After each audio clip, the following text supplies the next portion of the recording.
আকাশ ভেঙে নেমে আসা এক পশলা বৃষ্টি, ঝুম বৃষ্টিতে যৌবন ফিরে পায় নদী, মাঠ প্রান্তর ফিরে পায় সবুজের প্রাণ। গ্রীষ্মের দহন শেষে মা মাটি জুড়ে স্বস্তির নিঃশ্বাস। এই তো আষাঢ়।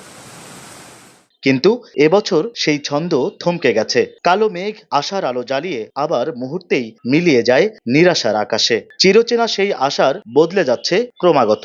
আষাঢ় মাস আসলে মনে করেন আপনার জালি দিয়া, হাত দিয়া অনেক ধরনের মাছ টাছ ধরছিলেন।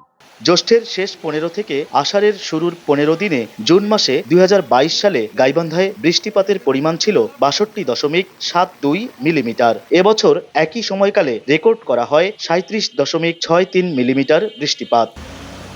আবার 24 ও 25 আষাঢ় দুদিনের বৃষ্টিতে চরম ভোগান্তি আর দুর্ভোগে পড়ে শহরবাসী। আবহাওয়া ও পরিবেশবিদরা বলছেন, জলবায়ু পরিবর্তনের প্রভাব আর প্রকৃতি সুরক্ষায় অবহেলার ফলাফল অতি আর অনাবৃষ্টির মতো প্রকৃতির এমন বেখেয়ালি আচরণ।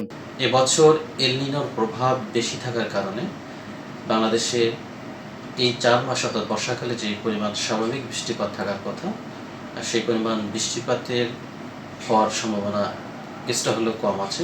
বজ্রপাত থেকে বাঁচার জন্য আমরা বজ্র নিরোধক বিভিন্ন ধরনের ভবন তৈরি করতে পারি, মাঠের ভিতরে কৃষকদের জন্য বিভিন্ন আশ্রয় কেন্দ্র তৈরি করতে পারি। ষড়ঋতুর বাংলায় গ্রীষ্ম আর শীত মোটা দাগে অনুভূত হলেও বর্ষার মতো শৃঙ্খলা হারাতে বসেছে ঋতুচক্র।